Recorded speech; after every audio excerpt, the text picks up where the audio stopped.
Good afternoon, everybody, and welcome to AOP Introducing, where we get to shine a light on growing companies helping procurements 10x their impact. Now, in just 20 minutes, we dig into each organisation's origin story, discover how they solve unique challenges before providing insight into how you can take action. AOP Introducing is the only format that we create at Art of Procurement that focuses specifically on a company's product. And today we're introducing SapienceS2P. Now, SapienceS2P specialises in delivering advanced cloud-based procurement and ERP solutions, including SAP Ariba, SAP Ariba Snap, and SAP S4HANA. Their latest innovation includes AI-powered chatbots, Sapience, Satori and Roshi, which streamlines procurement processes by automating tasks and enhancing user experience. SapienceS2P solutions are tailored to meet the unique needs of each client, driving efficiency and optimizing workflows across various industries. And to tell us more about SapienceS2P, I'm pleased to welcome Senior Partner and Managing Director Dario Kulić. Dario leads the customer development and oversees strategic and operational management for the DACH market. He also manages key projects and maintains connections with other European operations. Dario also serves as an advisory board member at Life Sciences Networks, PharmaSource and SIPS Germany, where he contributes his extensive experience in sourcing, procurement, supply chain management, procure to pay and finance. Wow, what a remit you've got there, Dario, and what experience you've got to bring to those roles. With 18 years of that experience, Dario has successfully led and implemented numerous industry and consulting projects. In 2015, he was recognised by GlaxoSmithKline for his excellence in procurement consultancy. Now, from 2020 to 2023, he built and led Global Shared Service Centre team for P2P and accounts payable at Bayer Animal Health and played a pivotal role in establishing new procurement culture at Elanco Animal Health following their acquisition. Now, to fit all of that in as well, Dario is a keen and regular keynote speaker. He shares his insights and expertise at major industry events. So welcome to AOP Introducing, Dario. Thank you, Helen. Thank you for having me. Okay, Dario, let's get started then with the AOP question. Did you find procurement or did procurement find you? I think I love this question because it really fits here very well. It found me, I would say, because I started after university actually directly in procurement at Ford Motor Company, and basically I wrote also my practical thesis with Ford, but in procurement. But at that time, I never knew what procurement actually is. At university, when you go through business administration economics, there's no procurement as a course, a single course. Yeah, so you have supply chain, but this was total new world for me. And actually, I never wanted to go there. For me, this was actually just a kind of a milestone. So you finish this university, you have your practical thesis. All right, you did this experience, but somehow it caught me then for the last 18 years. And yeah, I think that's how a love story starts. Huh?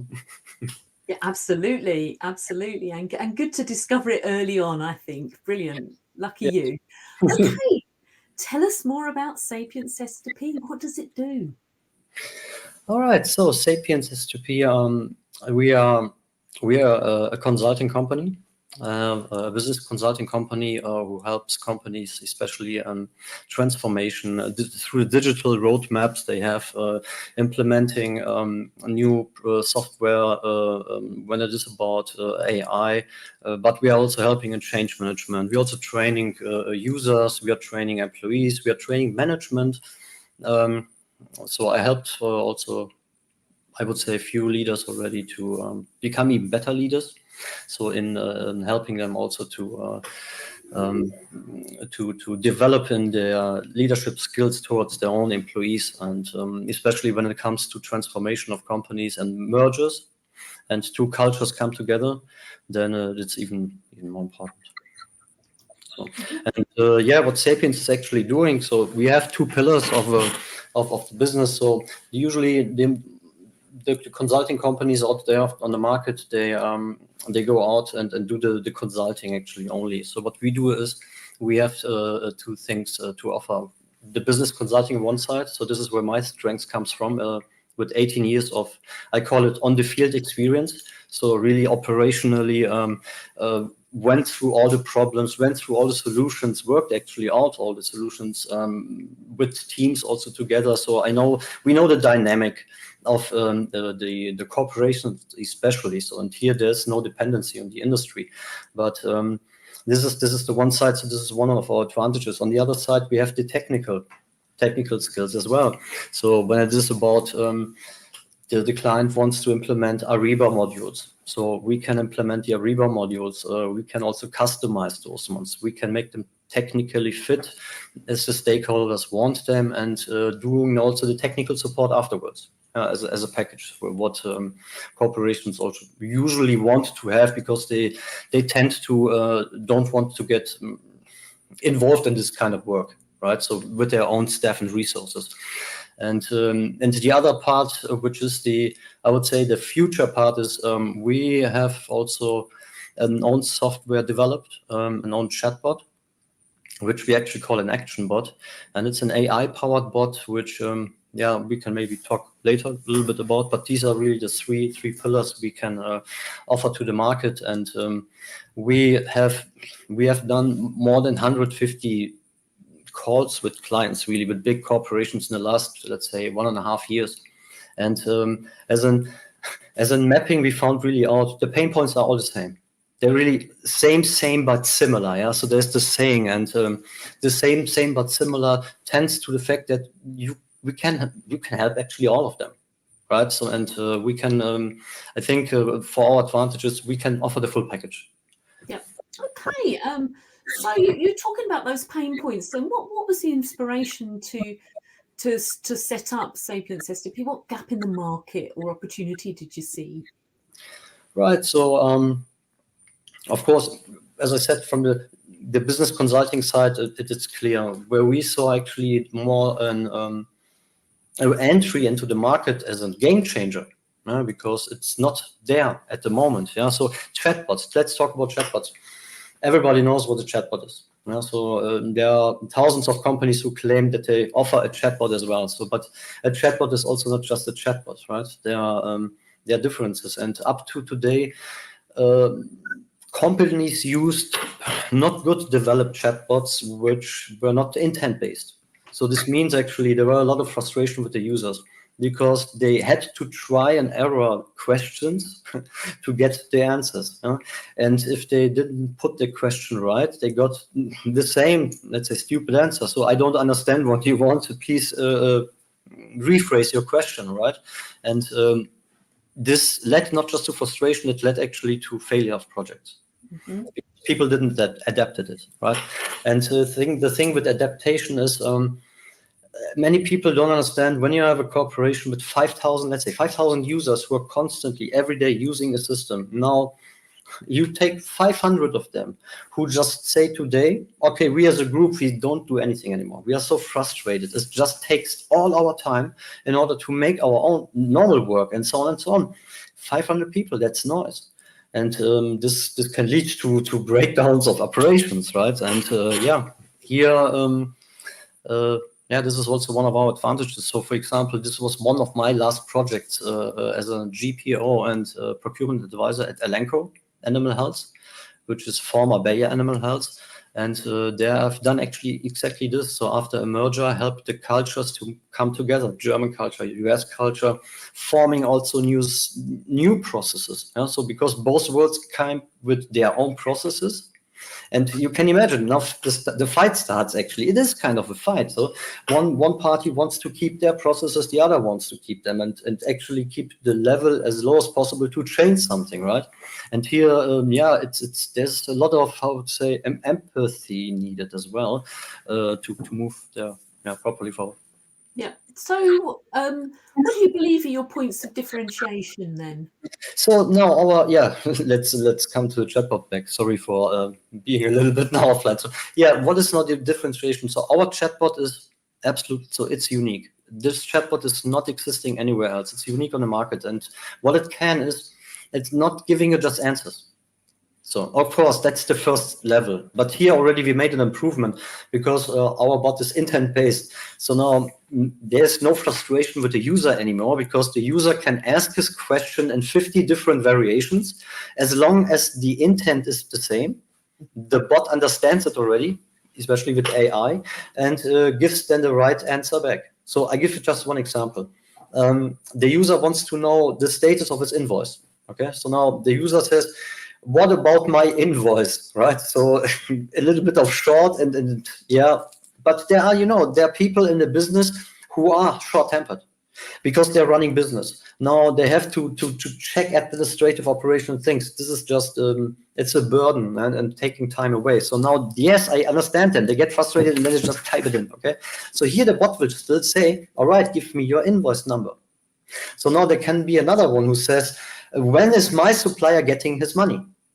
In other words, okay, he wants to know when is the invoice paid. Okay, what is the bot asking? Give me your invoice number. You see, so the answer is always the same, and it leads to the same, correct result. Then. So this is just the first step. But our bot is a differentiator because now a user can say following: I want to approve my invoice. So today, either the user goes into Ariba and approves it there, or goes into SAP and approves it there, wherever. So there's another system who you have to log in and approve there. And also, it's not just approval. Yeah. So there are some steps to do. Most of the people don't understand it. There's a lot of training behind. So now, what you can do with our bot is you just say to the bot, approve my invoice. The bot says, give me your invoice number. Then you give him an invoice number, and he says, all right, it's approved. Mm-hmm. So actually, what the bot is doing. And here you can do this with any kind of a process and workflow in a company. It doesn't matter. Procurement, sales, manufacturing, everything what has a workflow where systems and manual work is involved can be automated now through the bot. And the point here is, in general, there's a saving between 60 to 90% of the time used as before. Mm-hmm. Yeah? Just in easy words, if somebody used, let's say, 100 minutes in a year for these workflows, then after automation, and in this case especially, there were just 10 minutes left. Wow, that's a great time saving, and it sounds like a really straightforward user experience to just go to the bot and tell them tell it what you want. So, can you share some examples or an example of how clients are using SapienceS2P today? Because it sounds like quite a fantastic experience. Absolutely, yeah.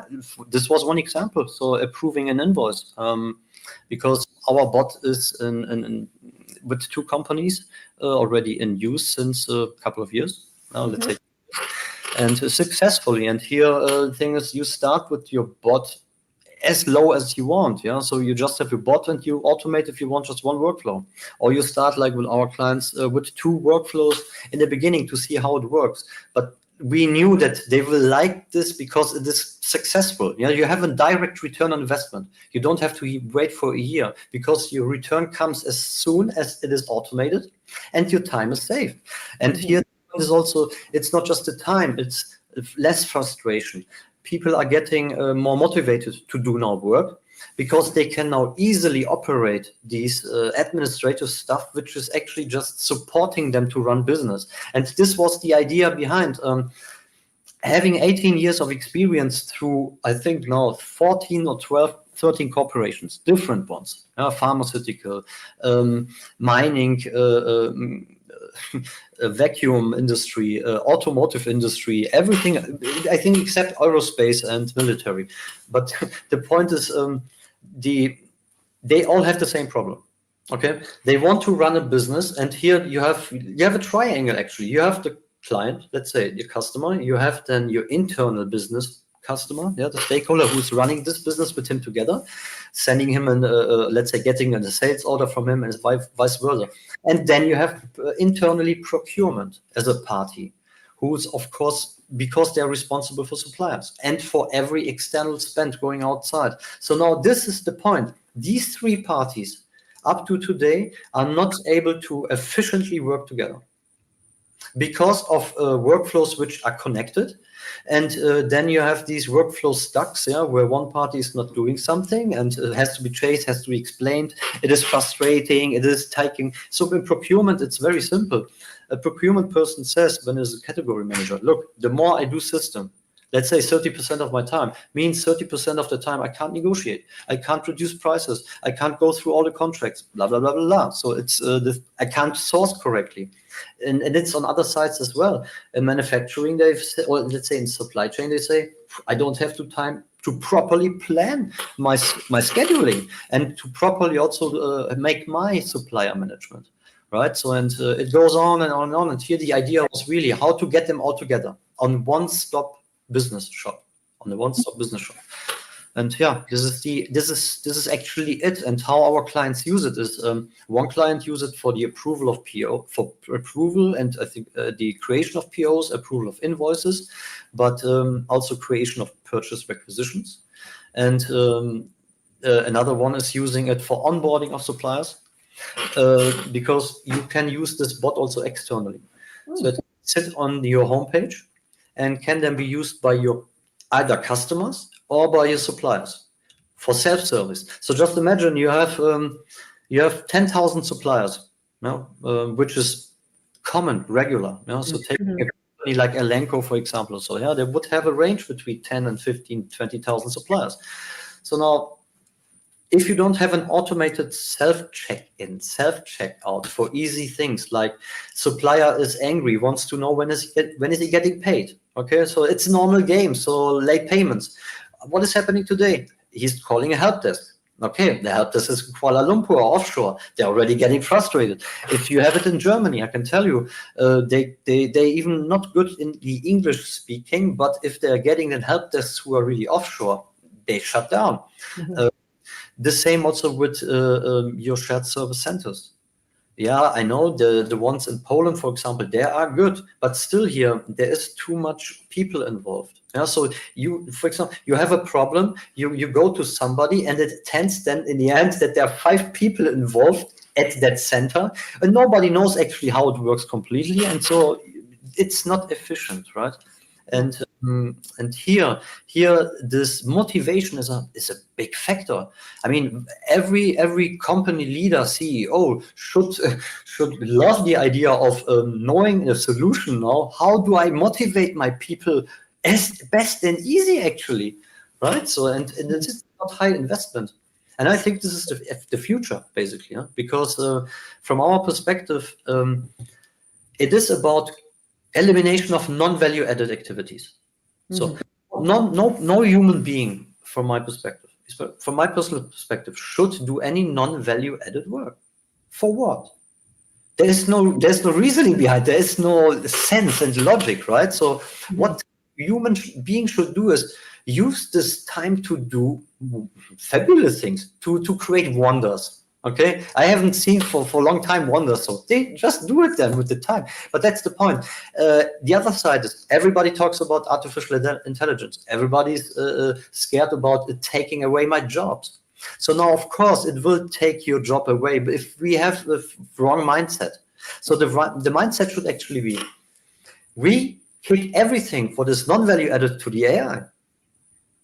And that's what it should do. Non-value added stuff, which we must actually then do, but we don't want to do it, right? So, and this is the thing. So here, and we actually then in return should do only meaningful things. Yeah. Really things which an AI can't, where you need love, where you need a brain and a soul, let's say, okay? And just, I don't know, human thinking. And yeah, I think this is where it goes. Yeah, and that's where procurement can add value, is in that human thinking part of the space. Okay, so a company's got the tech that your bot works with, and they're really keen to find out more. How can they get started with you? Is it a pilot program, or do you come and do a proof of concept with them? How can they get started?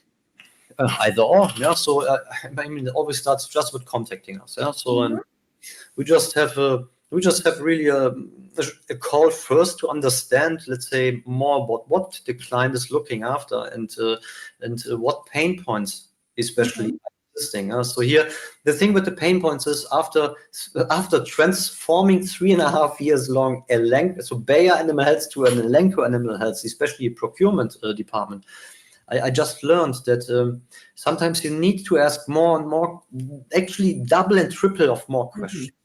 But different ones, the right targeted ones, because sometimes you're not getting the right answer with the pain points. You find then actually out, basically there's actually another pain point. But why didn't we know it? Because we didn't ask the right person.